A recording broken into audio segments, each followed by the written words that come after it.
ఆంధ్రప్రభకు స్వాగతం. నేను మీ సంతోషి. ప్రస్తుతం మనం ఎల్బీ నగర్ దగ్గర ఉన్నటువంటి సువర్ణ భారతి గోశాల దగ్గర అయితే ఉన్నామండి. ఇక్కడ రథసప్తమి సందర్భంగా బంగారయ్య శర్మ గారు విద్యార్థులతో సూర్య నమస్కారాలు చేస్తున్నారు. ఈ కార్యక్రమానికి అయితే మనం వచ్చాము. సో ఒకసారి గురువు గారితో కూడా మాట్లాడి అసలు రథసప్తం అంటే ఏంటి, దాని విశిష్టత ఏంటి, దాని గురించి కూడా తెలుసుకుందాము. అలాగే ఇక్కడ పిల్లలు సూర్య నమస్కారాలు కూడా చేస్తున్నారు, అవి కూడా ఒకసారి చూద్దాం. చెప్పండి. నమస్కార ముద్ర, ఊర్ధ్వాసన, పాదహస్తాసన. రెండు పాదాల పక్కన చేతులు పెట్టి లెఫ్ట్ లెగ్ మాత్రమే వెనక్కి తీసుకెళ్ళాలి. ఏకపాదాసన. ఇప్పుడు నడుము కిందకి వచ్చి కాలు ముందుకు చూడండి, పైకి సూర్యుడు వైపు చూస్తున్నట్టు ఉండాలి. Very good. త్రిపాదాసన, బాడీ స్ట్రైట్ గా ఉండాలి. ఓకేనా? ఇప్పుడు కాళ్ళు చేతులు అక్కడి నుంచి నడుము భాగాన్ని పైకెత్తండి. పర్వతాసన. కాళ్ళు చేతులు అక్కడి నుంచి బోర్లో విశ్రాంతి ఆసనంలోకి రండి. సాష్టాంగాసన, భుజంగాసన, పైకి చూడాలి. మళ్ళీ కాళ్ళు చేతులు అక్కడి నుంచి నడుము భాగాన్ని పైకెత్తండి. మళ్ళీ ఎడమ కాలు తీసుకొచ్చి రెండు చేతుల మధ్య వేయండి. ఏకపాదాసన,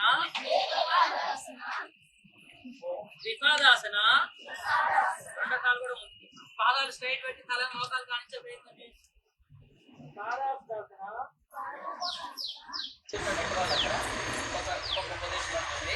ఇప్పుడు ఇది ఎవరు చేయగలుగుతారు? నేను చెప్తుంటే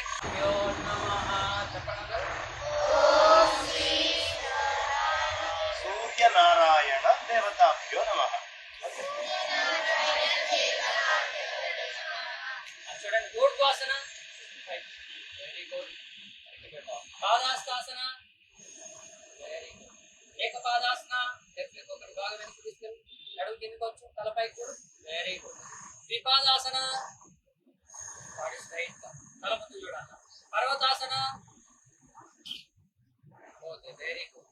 కాలు చేతులు అలాగే వచ్చి సాష్టాంగాసన, బోర్ల విశ్రాంతాసన. Very good. భుజంగాసన, పావులాగా తలపైకి. Very good. అగైన్ పర్వతాసన. కాలు చేతులు అక్కడే ఉంచాలి, పర్వతాసన. ఏకపాదాసన, ఒక కాలు తీసుకొచ్చి రెండు చేతుల మధ్య తల ముందు చూడు. త్రిపాదాసన, రెండు కాలు కూడా ముందు. పాదాస్తాసన, పాదాల మీద చేతులు పెట్టి పొజిషన్. అంటే క్లాస్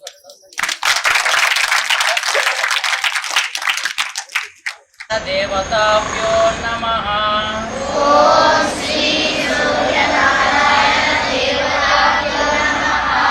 ఊర్ధ్వాసన, పాదాస్తాసన, ఏకపాదాసన. లెఫ్ట్ లెగ్ ఒకటి నడుము తీసుకొచ్చి త్రిపాదాసన, బాడీ స్ట్రైట్, నడుము స్ట్రైట్. పర్వతాసన. Very good. సాష్టాంగాసన, బోర్ల విశ్రాంతి ఆసన. భుజంగాసన, ఇక్కడ ఉన్నాను. పర్వతాసన, ఏకపాదాసన, అదే లెక్క తీసుకొచ్చి చేతులు తలపై. త్రిపాదాసన, రెండు కాలు ముందు. పాదాస్తాసన, పాదాల వెంట చేతులు.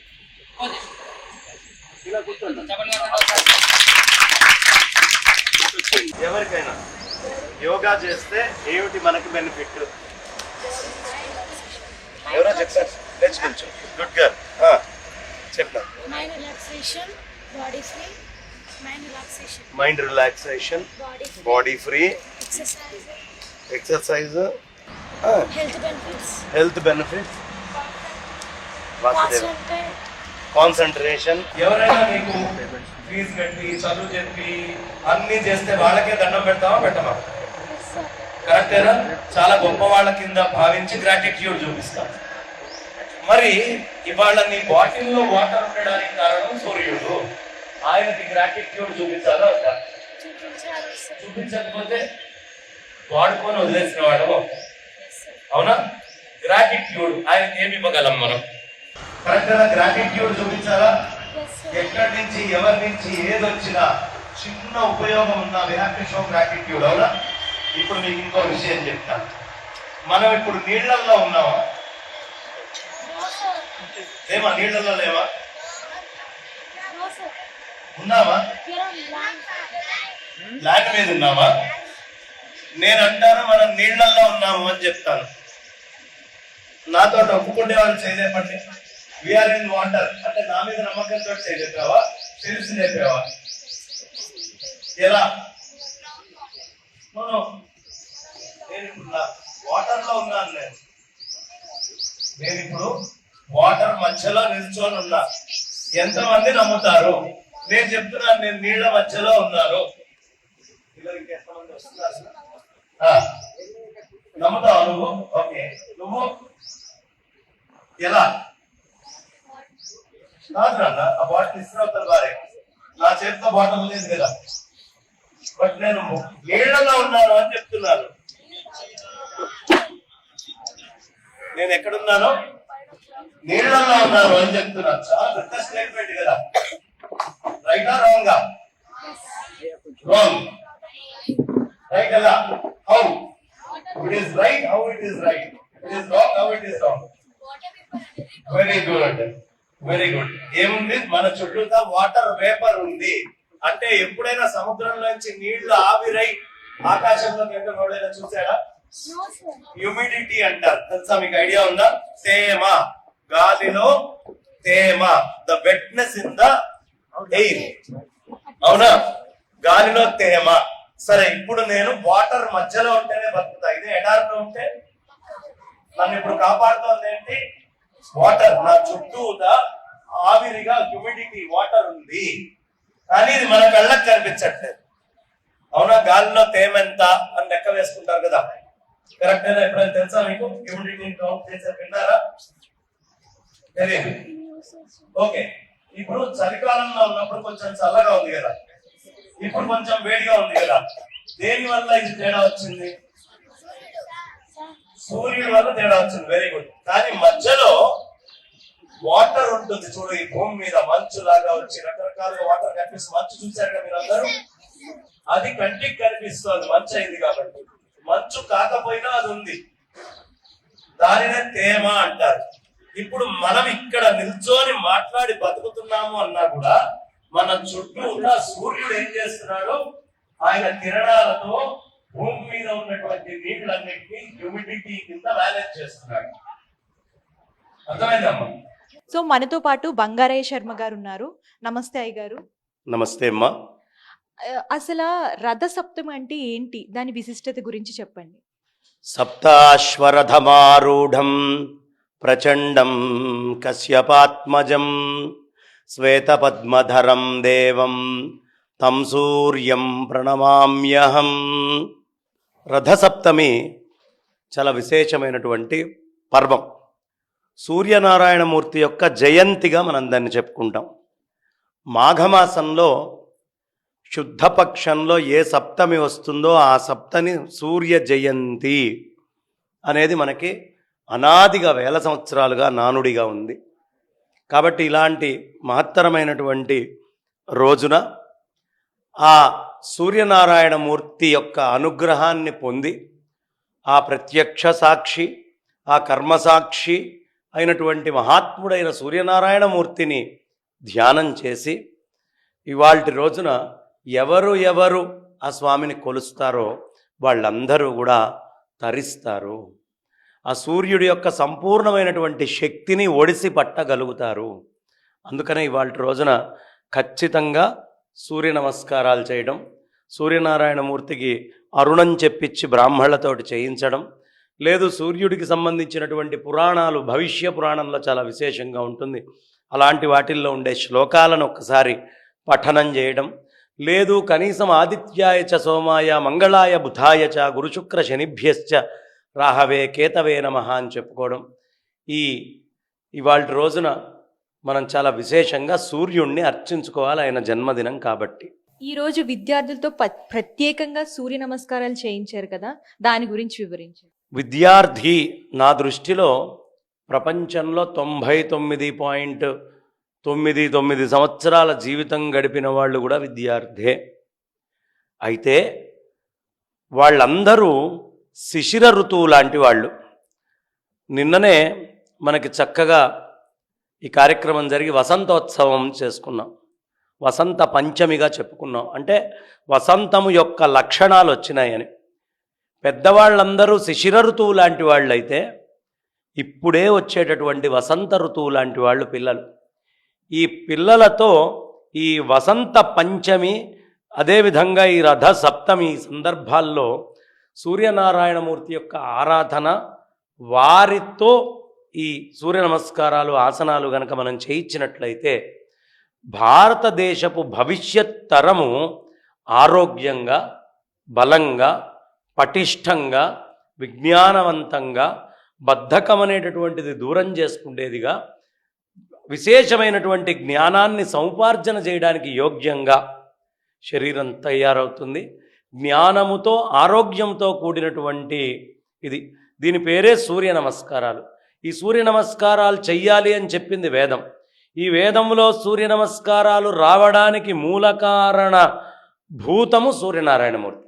ఆ మూల కారణభూతమైనటువంటి సూర్యనారాయణమూర్తిని ఆయన జయంతి రోజు పిల్లల యొక్క ఆరోగ్యం నిమిత్తము వాళ్లతో ఈ కుల మతాలకు అతీతంగా సూర్య నమస్కారాలని మన సువర్ణ భారతి గోశాల, తత్వం చారిటబుల్ ట్రస్ట్, ఆంధ్రప్రభ ఛానల్ సంయుక్త ఆధ్వర్యంలో దిగ్విజయంగా నిర్వహించుకున్నాం.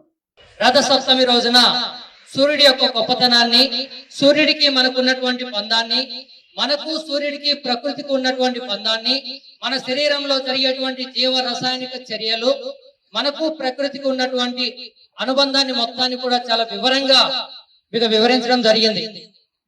సో ఆ సూర్యుడి నుంచి మనం శక్తిని ఎలా తీసుకోవచ్చు, తీసుకోవడం ద్వారా మనలో ఎటువంటి మార్పులు కలుగుతాయి, ఈ మహోన్నతమైనటువంటి కార్యక్రమంలో పాల్గొనడానికి అవకాశం ఇచ్చినందుకు వారికి ప్రత్యేకంగా ధన్యవాదాలు తెలుపుకుంటూ, ఇంత చక్కటి కార్యక్రమాన్ని ముందుకు తీసుకెళ్ళడానికి వెంట ఉండి నడిపిస్తున్నటువంటి తేలుకుంట రమేష్ గుప్తా గారికి, మరియు ఇక్కడికి వచ్చినటువంటి మిగతా స్వామీజీలకు, మిత్రులందరికీ, యోగ సాధకులందరికీ కూడా ప్రత్యేకంగా ధన్యవాదాలు తెలుపుతున్నాం. అదేవిధంగా విద్యార్థులందరికీ కూడా పుస్తకంలో ఉండేటువంటి విద్య వేరు, జీవితానికి సంబంధించినటువంటి విద్య వేరు. ఆ జీవితానికి సంబంధించుకునేటువంటి విద్యలో ఇంకా ఉన్నతమైనది జ్ఞానం. ఎక్కడ ఎండు లేకుండా ఉన్నటువంటిది ఆ జ్ఞానాన్ని తెలుసుకునేటువంటి మహాభాగ్యం మనకు గురువుల ద్వారా లభిస్తుంది. అది ఈ రోజు మనం ఈ సూర్య నమస్కారాల ద్వారా, వీటి ద్వారా ఇక్కడ తెలుసుకునే భాగ్యం కల్పించినందుకు, ఇంత చక్కటి జ్ఞానాన్ని బోధించినందుకు గురువు గారికి పాదపద్మములకు నమస్కారం చేసుకుంటూ, మన కొత్తపేట బ్రాంచ్ పిల్లలు ఫస్ట్ ఆసనాలు వేస్తారు, తర్వాత సూర్య నమస్కారాలు చేస్తారు. ఆ తర్వాత మీ అందరితో కూడా చేపిస్తాం. వాళ్ళు 2 సార్లు సూర్య నమస్కారాలు చేసినప్పుడు ఎలా చేస్తున్నారో గమనించండి. ఈ సూర్య నమస్కారాల్లో పూర్తిగా 12 భంగిమలు ఉంటాయి. ఆ 12 భంగిమల్లో 7 భంగిమలు, దాంట్లోంచి మళ్ళీ ఒక 5 రిపీట్ అవుతాయి, మొత్తం 12 ఉంటాయి. ఆ 7 భంగిమలు గుర్తుపెట్టుకుంటే సరిపోతుంది. అవి ఇప్పుడు ఎలా చేయాలో మనం చాలా జాగ్రత్తగా చూడండి. బాడీని పైకి లిఫ్ట్ చేయండి. 1 2 3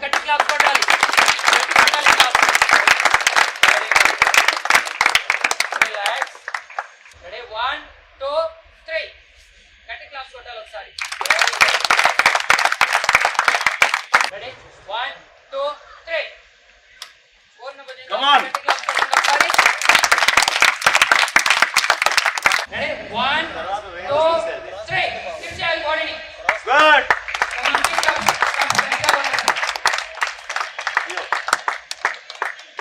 రెడీ 1 2 3 స్టార్ట్. గట్టి క్లాస్ కొట్టాలి ఒకసారి. గట్టిగా.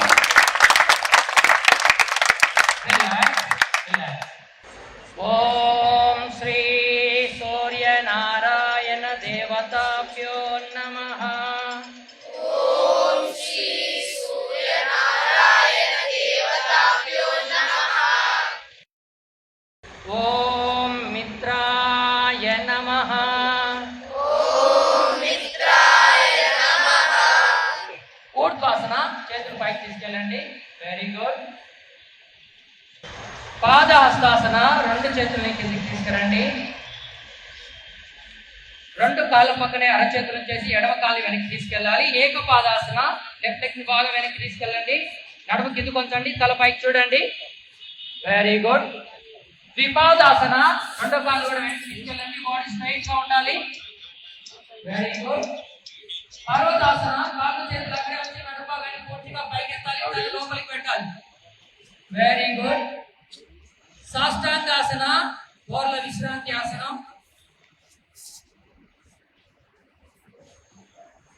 భుజంగాసన పావులాగా నడుము వరకు మాత్రమే పైకి లేపాలి, గట్టి క్లాప్ కొట్టాలి. అగైన్ ఇవే రిపీట్ అవుతాయి నాన్న. పర్వతాసన కాలు చేతులు ఎక్కడానికి సీట్ భాగాన్ని పూర్తిగా పైకి ఎత్తండి. Very good. ఏకపాదాసన లెఫ్ట్ లెగ్ తీసుకొచ్చి రెండు చేతుల మధ్య వేయాలి. నడుము కిందికి వంచాలి, తల ముందుకు చూడాలి. గుడ్. ద్విపాదాసన రెండో కాలు కూడా ముందుకు తీసుకురండి. పాదాస్తాసన పాదాల వెనకాల చేతులు పొజిషన్. గట్టి క్లాప్ కొట్టండి ఒకసారి.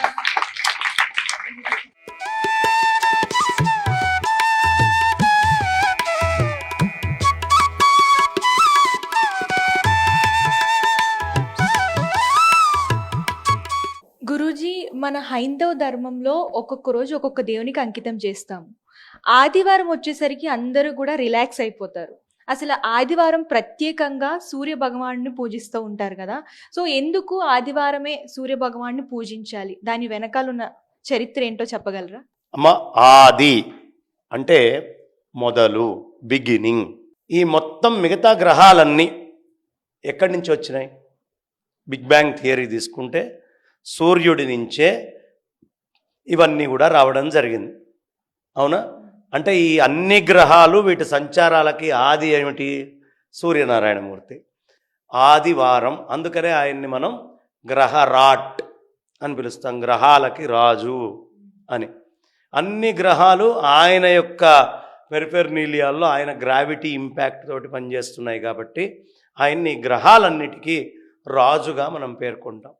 అలాంటి గ్రహరాట్ అయినటువంటి సూర్యనారాయణమూర్తి కాలాన్ని లెక్కబెట్టాలి అంటే దానికి ఆది ఎవరు, ఎక్కడ బిగిన్ చేయాలి అంటే ఆ ఆది సూర్యుడిని గుర్తు చేస్తూ చేసుకోవాలి. ఎందుకంటే అక్కడి నుంచే కదా మనకి మిగతా అన్నీ వచ్చింది, భూమి కూడా అక్కడి నుంచే వచ్చింది కాబట్టి ఆది ఆయన. అందుకని ఆది ఆయన్నిగా తీసుకుంటూ ఆ తర్వాత చంద్రుడి వల్ల ఈ భూమి మిగతా గ్రహాల వల్ల ఎలా లబ్ధి పొందుతోంది అనే విషయాన్ని మనం తీసుకుంటూ ఈ మొత్తము ఆ వ్యవస్థనంతా తలుచుకుంటూ దీనికి మూలమైనటువంటి సూర్యనారాయణ మూర్తిని మనం పూజ చేసుకోవడం అనేది సంప్రదాయంగా వచ్చింది. ఆ గ్రహరాట్ అయినటువంటి స్వామిని అందుకని మనం అర్చించుకుంటాం. ఆ రోజు ఎలాంటి పూజలు చేయాలి?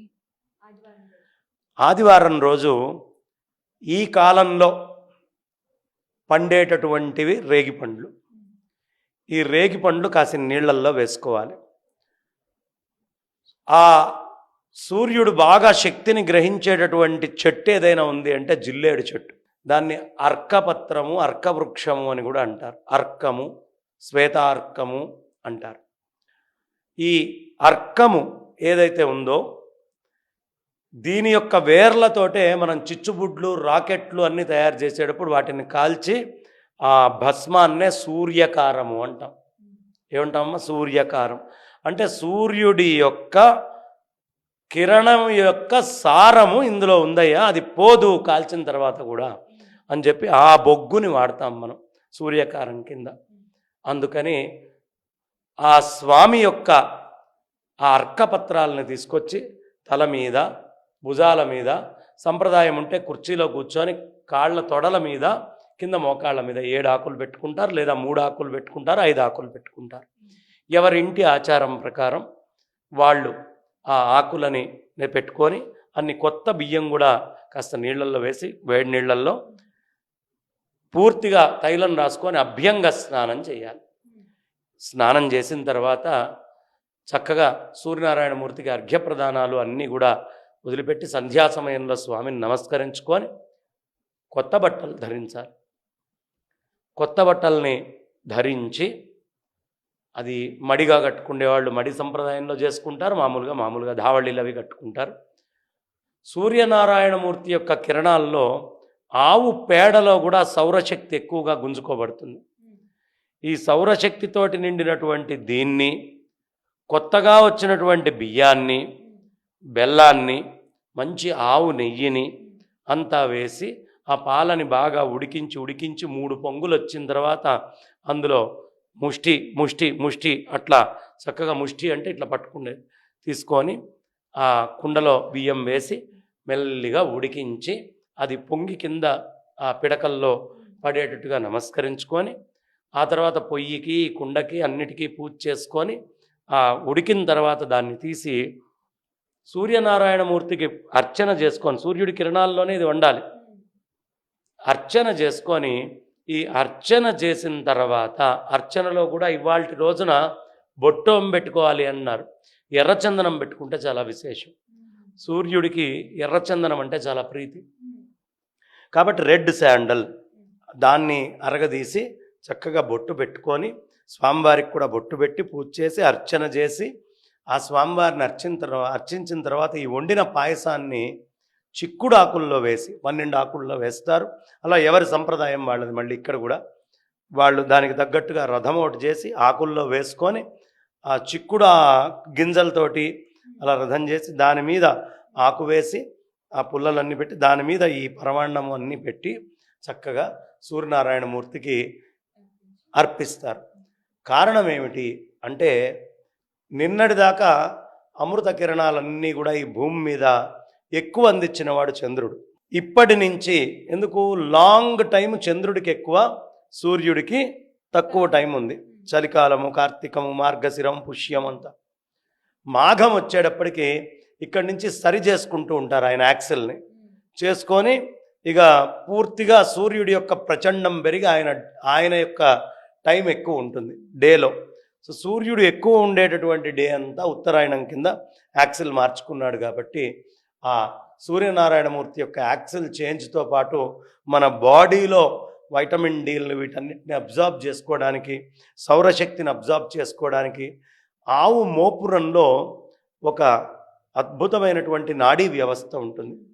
భూమిలో బంగారం తయారు చేయడానికి ఏ ధాతువు అయితే సూర్యుడి కిరణం నుంచి వెళ్తుందో అది గ్రహించే శక్తి ఆవు పాలకుంది అని ఆయుర్వేద శాస్త్రం చెప్తుంది. ఆ కిరణాన్ని అది పాలల్లో కలుపుతుంది కాబట్టి బర్రెపాలు కానీ వేరేవన్నీ తెల్లగా ఉంటాయి, ఆవు పాలు పచ్చగా ఉంటాయి. అందుకని ఆ ఆవు పాలని ఆ ఆవులో వచ్చిన సారమైన ఘృతాన్ని అన్నిటినీ తీసి ఇది నైవేద్యం పెట్టడం వల్ల మన బాడీ లోపల సౌరశక్తిని ఎక్కువగా అబ్జార్బ్. డైరీలో సౌరశక్తి ఉంది, చిక్కుడులో సౌరశక్తి ఉంది, జిల్లేడులో సౌరశక్తి ఉంది, రేగుపండ్లలో సౌరశక్తి ఉంది. ఈ సౌరశక్తి ప్రచ్ఛన్నంగా ఉన్నటువంటి వీటిల్ని గ్రహించి ఆరోగ్యవంతులు కాండి అని చెప్పడానికి మనకి కొన్ని ఆచారాలు, సంప్రదాయాలు సనాతనంగా వైదికమైనటువంటి ఋషి. అలానే మిగతా వాటిల్లో లేదా అని అంటారు. అన్నిట్లో సౌరశక్తి ఉంటుంది. ఉన్నప్పటికీ సూర్యుడి కిరణాలు అంతటా ఉన్న భూతద్దం పెడితే దహించే శక్తి ఎట్లా వస్తుందో ఈ ద్రవ్యాలలో సౌరశక్తి ఎక్కువగా. ఘృతం నెయ్యిలో, అందుకనే నెయ్యి తొందరగా కాలిపోతుంది. పసుపుతో మండలాలు వేస్తాం. ఆ మండలాలని పసుపు కూడా వేడి రాచుకుందంటే వెంటనే అంటుకుంటుంది. అందుకని యోగ్యంగా ఇవన్నీ చేసి ప్రసాదాలు తింటాము. ఇది సూర్య ఆరాధన విధానము. ఈ విధంగా పూజ చేసి తీర్థం తీసుకొని ఆ తర్వాత పరవన్నంతో చక్కగా కుటుంబం అంతా కలిసి భోజనం చేయాలి. సూర్యుడు రాని రోజు అసలు అన్నం తిననటువంటి వాళ్ళు ఉన్నారు. ఏ రోజు సూర్యుడు లేరో యద్దినం తద్దినం నాస్తి తద్దినం దుర్దినం మమ. సూర్యుడు ఆకాశంలో కనిపించినటువంటి రోజు దుర్దినము అని చెప్పి అన్నం తిననటువంటి సంప్రదాయం కూడా చాలామందికి ఉంది.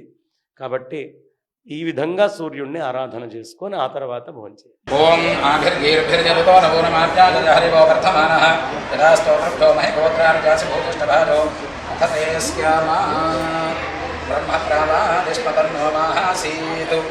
ఓం శాంతి శాంతి శాంతి. స్వస్తి ప్రజాభ్యః పరిపాలయంతాం న్యాయేన మార్గేణ మహిమహీషాః. ఓం బ్రాహ్మణేభ్యః శుభమస్తు నిత్యం. లోకాః సమస్తాః సుఖినో భవంతు. ధర్మస్య జయోస్తు అధర్మస్య నాశోస్తు. ప్రాణిషు భావనాస్తు. విశ్వస్య కళ్యాణమస్తు. సంస్కృతస్య అభివృద్ధిరస్తు. అయం ధర్మః ఉత్తరోత్తరాభివృద్ధిరస్తు.